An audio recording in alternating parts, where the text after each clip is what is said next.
In front of me is VIVO iQOO Neo 7, and today I would like to show you how you can operate voice recorder.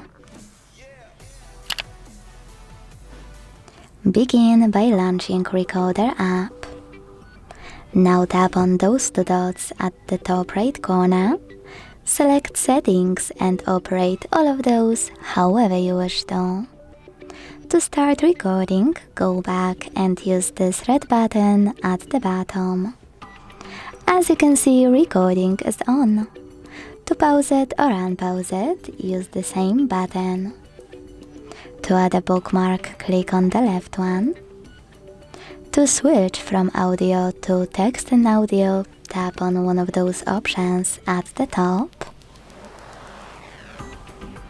And to end it and save it, click on the check mark.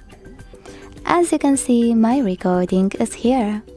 To play it, click on it.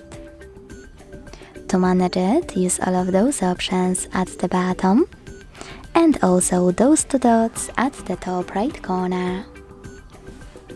If you wish to, you can go back and over here manage your recording by holding it and using this pop-up or all of those options below it, like rename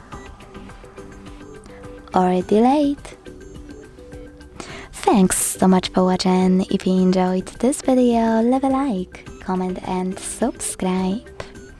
Bye!